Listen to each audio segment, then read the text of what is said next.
तो आपके पास गिन चुन के 30 दिन से भी कम है।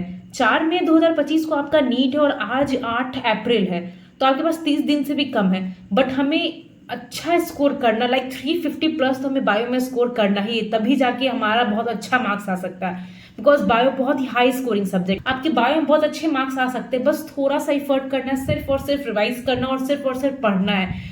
तो आप कम इनपुट में बहुत अच्छा आउटपुट ला सकते हैं, तो आप अच्छा आउटपुट ला सकते हैं। बट आप अगर चाहें तो इस 30 दिन को बहुत अच्छे से यूटिलाइज कीजिएगा, तो आपको आराम से 350 प्लस आ सकते हैं। बस आपको करना होगा, आपने बहुत कुछ तो पढ़ा ही होगा। लाइक आपको सिर्फ एक तरह का ब्रशिंग करना है इस लास्ट 30 दिनों में, काउंटिंग 25 डेज। तो आपको इस लास्ट 25 दिन से आपको ब्रशिंग करना है, बट ब्रशिंग करना ही होगा। लाइक आपने बहुत कुछ पढ़ लिया इस 2 साल में, आपने बहुत ज़्यादा यूट्यूब वीडियो देख लिए, बहुत सारे रेफरेंस बुक्स एंड लाइक बहुत सारे ऐसे टॉपिक होते हैं जो आपने बहुत सारे बुक से पढ़ लिए, बट अभी जाके आपको उसका बेसिक नहीं पता चल रहा है। तो आपने बहुत कुछ पढ़ लिया, ये बहुत कुछ नहीं पढ़ा, वो मैटर यहाँ नहीं करता है। बस यहाँ मैटर करता है कि आपके पास आपसे 25 दिन है, आप उस 25 दिन में बायो में 350 प्लस कैसे स्कोर कर सकते हैं, वही मैं इस वीडियो में आपको बताने वाली हूँ। तो hey everyone, I am Saumya, currently a third year MBBS student, Patna medical college, Bihar. देखो, बायो में स्कोर करना बहुत आसान है, बट आपको करना होगा। बायो ज्यादा कुछ नहीं मांगता, लाइक न्यूमेरिकल सॉल्व करना, वो फॉर्मूला याद करना, ऐसा कुछ नहीं है जो फिजिक्स, जैसा फिजिक्स आपसे मांगता है, केमिस्ट्री मांगता है, वैसा बायो में नहीं करना है। स्ट्रेट फॉरवर्ड आपको सिर्फ और सिर्फ रिवाइज करना है, सिर्फ और सिर्फ एनसीईआरटी पे स्टक रहना है। इसके सिवा मैं कोई भी चीज आपको ऐसा इरेलीवेंट चीज इसमें एडवाइस नहीं करूंगी, बिकॉज आपके पास भी अब बहुत कम दिन बाकी है। अपनी स्टडी को कैसे इफेक्टिव बना सकते हैं ताकि आपका आउटपुट अच्छा निकले और आप बहुत अच्छा स्कोर कर सके और आप बहुत जल्दी आंसर कर सके, एंड आपका फ्रीक्वेंसी बहुत हाई रहे, एक्यूरेसी भी सही रहे, नेगेटिव मार्किंग भी आपका ना हो। कोई भी पूछता थी बुक कौन सा पढ़े, तो बुक और सिर्फ एनसीईआरटी ही पढ़ना है, उसके सिवा कोई भी बुक नहीं पढ़ना है। अब तो ये आपको पता है कि एनसीईआरटी पढ़ना है, पर कैसे अप्रोच करें, बिकॉज इतने सारे चैप्टर्स है, लाइक इतना प्लांट फिजियो है, ह्यूमन फिजियो है, जेनेटिक्स है, कहाँ से शुरू करें, किसको कैसे कवर करें। ये कर पा रहे हैं तो वो छूट जा। तो बायो दो चीज में, बॉटनी और जूलॉजी, ये दो चीज आपका डिवाइडेड बायो। तो आपका किस चीज में ज्यादा इंटरेस्ट है, लाइक जूलॉजी में बहुत सारे एस्पिरेंट का इंटरेस्ट रहता है और बॉटनी बहुत टफ लगता है, बिकॉज मॉर्फोलॉजी वाला चैप्टर आपको याद ही आ रहा हो कि फैमिली को याद करना, ब्रेसिकेसी फैमिली, वो सब के फीचर्स याद करना, बट वो बहुत इंपॉर्टेंट है। जो आपको बोरिंग लग रहा है वो बहुत इंपॉर्टेंट है, 1 वर्ड क्वेश्चन मुझसे पूछते हैं और मुझे तो वो तो आपको याद करना ही हो। तो मैं आप सबसे पहले स्टार्ट करिए बॉटनी में, आपको क्या चीज से स्टार्ट करना चाहिए ताकि आपका स्ट्रैटेजी बहुत ही स्मूथ रहे और आपको बहुत सारा चीज आपके माइंड में रिटेन रहे। तो बॉटनी में स्टार्ट करने से पहले आप सबसे पहले सेल वाले चैप्टर कंप्लीट कीजिए। सेल बहुत ही बेसिक चैप्टर है, बट आपको सेल से बहुत क्वेश्चंस आते हैं, लाइक 2 से 3 क्वेश्चन तो उससे आ ही जाएंगे। और सेल ज्यादा नहीं करना, आपको सिर्फ और सिर्फ रिवाइज करना है। फ्लूइड मोज़ेक मॉडल हो गया और सारे जो ऑर्गन्स है, ऑर्गेनल्स है, उसके फीचर्स याद करने, माइटोकॉन्ड्रिया का ऑक्सीडेटिव फॉस्फोराइलेशन में मदद करता है, वो सब फीचर्स आपको याद करने हैं। एंड कुछ नहीं करना है, सिर्फ और सिर्फ एनसीईआरटी पढ़ना है। सेल यूनिट इन लाइफ आपको ज्यादा टफ नहीं है, आप एनसीईआरटी को भी एक बार रीड कर लीजिएगा खुद से, अगर आपने नहीं किया है पहले। पर आपने अगर किया है तो वो आपके लिए वेल एंड गुड है, अगर आपने नहीं किया है तो उसे एक बार पढ़ तो लो। सिर्फ एनसीईआरटी एक बार रीड कर लो, बहुत अच्छे दिल से रीड करो, बाई हार्ट रीड करो। सिर्फ रैंडम रीड नहीं करना है, समझ के रीड करो तो आपको बहुत अच्छे से समझ में आ जाएगा। सिर्फ ज्यादा टफ चैप्टर नहीं, आपके लिए बहुत बेसिक, आपको लगेगा कि हाँ ये केक वॉक है, मतलब हमको समझ में आ रहा है। और सेल के क्वेश्चन सॉल्व कर लो। क्वेश्चन तो सबके देखो, जो भी मैं इस वीडियो में बोलूँ सबके लिए एक मैंडेटरी कि सबके पीवाईक्यू सॉल्व कर लो। पीवाईक्यू लास्ट 10 ईयर के सॉल्व कर लेना, बिकॉज पहले 30 ईयर्स के बियॉन्ड मत जाना। अगर आपके पास टाइम है तो आप लास्ट 20 ईयर्स तक के सॉल्व कर सकते हैं, बट उसमें आप मार्क कर लेना कि जो इररिलेवेंट क्वेश्चन उसको हटा देना। बिकॉज पहले क्या एनसीईआरटी में बहुत सारे एक्स्ट्रा कंटेंट थे, इसलिए लास्ट जो 30 ईयर क्वेश्चन हम लोग बोलते हैं क्या ये फालतू क्वेश्चन पूछा, वैसा नहीं है, वो एनसीईआरटी में ही मेंशन था, बट अब के एनसीईआरटी में वो सब चीज हट चुके हैं। तो आपको वो लास्ट 20 ईयर का अप्रॉक्स क्वेश्चन सॉल्व कर लो। सेल करने के बाद उसके बाद जो है प्लांट मॉर्फोलॉजी वाला चैप्टर बहुत अच्छा लगता है, बहुत इंटरेस्टिंग है। उसमें आपको बहुत रिवीजन मांगता है एंड बहुत बार उसको एनसीईआरटी रीड करना। उसमें जो हर फैमिली के बारे में फीचर्स पढ़ना है, वो कितनी बार भी पढ़ लोगे वो भी कम हो जाता है। तो आप जितनी बार हो सके उसको रिवाइज करें। प्लांट मॉर्फोलॉजी से डायरेक्ट क्वेश्चन पूछ देता है कि इस फैमिली का कौन सा फीचर्स है, कौन सा प्लांट डाइकॉट है, कौन मोनोकॉट है। वो सिंपल सा क्वेश्चन रहता है, एक वर्ड का क्वेश्चन रहता है, मात्र 1 वर्ड आंसर रहता है। उसमें ज्यादा आपको क्वेश्चन लेंथी भी नहीं रहता, सिंपल शॉर्ट क्वेश्चन रहता है और 1 वर्ड आंसर देना है। तो ये आपका मार्क्स स्कोरिंग, क्वेश्चन पढ़ने में बहुत टाइम किल होता है। तो ऐसा क्वेश्चन जो एग्जाम में आता है ना कि वन वर्ड आंसर, जो हमें याद रहे वो क्वेश्चन, तो हमें बहुत अच्छा लगता है। और जब नहीं याद रहे तो वो हमें लगता है कि भाई अगर पढ़ लिया होता इसे तो कितना अच्छा होता, उस दिन रिग्रेट ना हो। इसीलिए आज प्लांट मॉर्फोलॉजी के सारे फीचर्स को याद कर लो, जितनी बार हो सके उसको देख के याद करो। सबसे डायग्राम, आपने अगर डायग्राम समझ लिया, जितनी भी फैमिली जो है लास्ट, अगर डायग्राम आपने समझ लिया तो आपके बहुत सारे क्वेश्चन से सॉल्व हो जाने वाले हैं। एंड हमारा जो विजुअल मेमोरी वो ज्यादा देर तक रिटेन रहता है। इसलिए आपने अगर डायग्राम को समझ लिया, और उससे डायग्रामेटिक क्वेश्चन भी आते हैं, आपको डायग्राम दे देगा, आपसे पूछ लेगा ये कौन सी फैमिली का है, तो उससे डायग्रामेटिक क्वेश्चन भी आते हैं, तो आपको डायग्राम भी समझना होगा। एंड प्लांट मॉर्फोलॉजी के बाद आपको आता है प्लांट एनाटॉमी, उसका वन शॉट वीडियो देख लो तो वो आपके लिए आसान हो जाएगा, और वन शॉट वीडियो इसके लिए एनफ है। और फिर एमसीक्यू सॉल्व कर लो, फिर पीवाईक्यू सॉल्व कर लो, सारे के पीवाईक्यू सॉल्व करके ही जाना, बिना पीवाईक्यू सॉल्व किए किसी भी चैप्टर के मत जाना। एंड पीवाईक्यू में रिवाइज करो, तो चैप्टर आपको समझ में नहीं आ रहा अभी भी जाके वन शॉट वीडियो देख लो, ताकि आपको याद रहे, आपको सब कॉन्सेप्ट समझ में आए।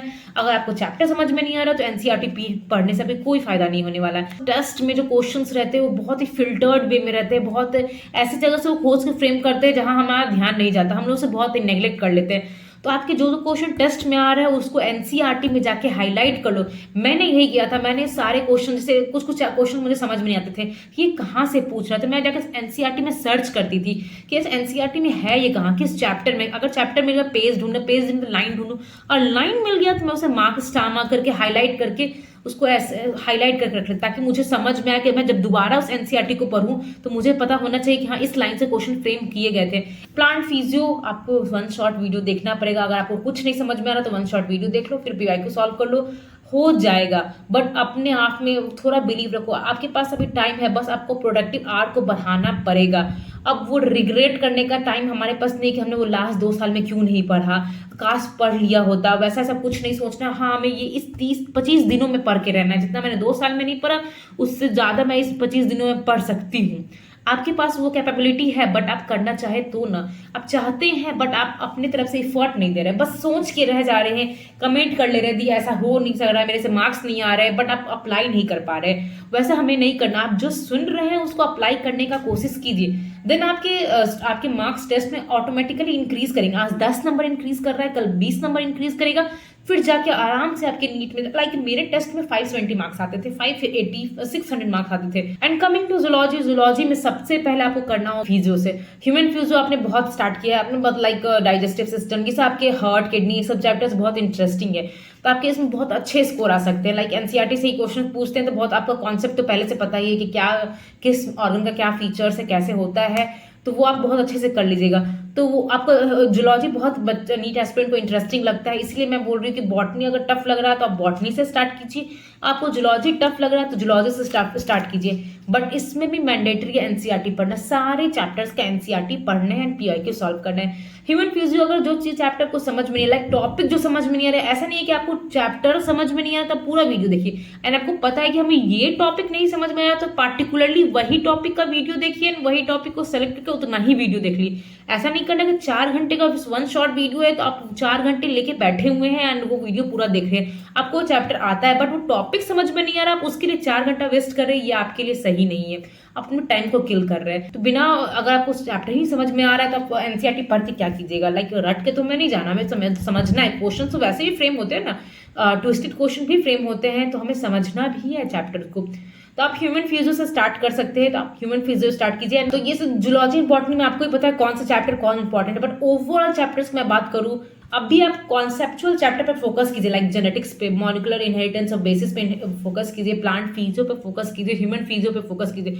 जो स्टार्टिंग का 10 दिन है आप कोशिश कीजिए कॉन्सेप्चुअल चैप्टर को पढ़िए, बॉटनी में भी पढ़िए और जूलॉजी में पढ़िए, बिकॉज आपके पास लास्ट में आप कॉन्सेप्ट वाले चैप्टर को नहीं समझ पाइएगा, बिकॉज हम लोग बहुत ही स्ट्रेस, हमारे बहुत स्ट्रेस, अब बहुत अभी कम दिन है, हमारे से कैसे होगा, तो इसलिए अब कोशिश कीजिए कि अभी जो है कॉन्सेप्चुअल चैप्टर को पढ़िए, लास्ट के जो आपके पास 10 दिन बचेंगे उसमें आप प्लांट मॉर्फोलॉजी कर सकते हैं, बायोटेक कर सकते हैं, जो इन्वायरमेंट वाले चैप्टर है वो सब कर सकते हैं। बट अभी आप कोशिश कीजिए जेनेटिक्स पढ़िए, मॉलिक्यूलर इनहेरिटेंस ऑफ बेसिस पढ़िए, ह्यूमन फिजियो पढ़िए, ह्यूमन रिप्रोडक्शन पढ़िए, सबके वन शॉट वीडियो देखो और जो समझ में एनसीईआरटी को हाईलाइट करो। वन शॉट वीडियो देखने वक्त एनसीईआरटी बुक लेके ही बैठना और सारी चीज को हाईलाइट करो एंड हाईलाइट करो, स्टार मार्क करो, जो आपको अच्छा लगता है, आपको लिए जो कन्वीनियंस होगा वो कीजिए।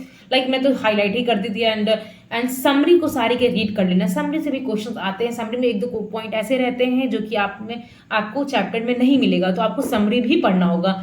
तो सारे चीज के एनसीईआरटी को पढ़ लो। एंड ये फेज ऐसा होता है कि हमने ये नहीं पढ़ा, उसका सुना था मैंने, हाँ मैंने ये नहीं, लाइक हमारे फ्रेंड ने ह्यूमन रिप्रोडक्शन पूरा कंप्लीट कर लिया, मेरे कंप्लीट नहीं हो रही, ये तो अलग टेंशन होता है कि मेरे दोस्त के इतने कंप्लीट हो गया, मेरे कंप्लीट नहीं हो रहा है। वो कंपैरिजन बंद करो, अपनी स्ट्रेटेजी को खुद सेट करो कि हमें टारगेट सेट करो, डेली टारगेट सेट करो कि हमें आज बायो के इतने चैप्टर को कंप्लीट कर लेना है, तो कर ही लेना है। एंड रात में सोने से पहले टिक आउट कर लो कि हमने किया कि नहीं किया। ईमानदारी से टिक आउट करो, एक भी चैप्टर को दूसरे दिन के लिए मत छोड़ो।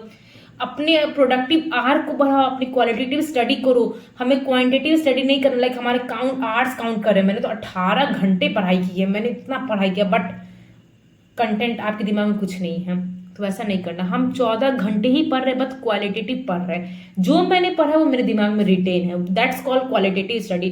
18 घंटे दिखाने के लिए नहीं पढ़ना होगा। वो फुल लेंथ टेस्ट आपको स्टार्ट कर देना है। एंड आपके नहीं हो रहे हैं तो अभी आप चैप्टर वाइज टेस्ट भी दे सकते हैं, बट मेरे अकॉर्डिंग आप फुल लेंथ टेस्ट दीजिए। आपको वो इन्वायरमेंट मिलेगा कि हाँ ये किस चैप्टर से कहाँ मैंने पढ़ा था। लाइक बुक को इमेजिन करना, वो सब सिनेरियो नीट के एग्जाम वक्त भी आता है। मैंने इसे पढ़ा था, बट कहाँ पढ़ा था, किस चैप्टर में पढ़ा था, वो रिकॉल होना चाहिए। कितने फ्रीक्वेंटली आपको रिकॉल हो रहा है, वो सब आपके जो नीट में टाइम बचाता है, वो इससे टाइम बचाता है। टाइम कैसे बचता है, आपने कितना रिवाइज किया, आप कितनी जल्दी आंसर दे रहे हैं, वो आता है सिर्फ और सिर्फ रिवीजन से।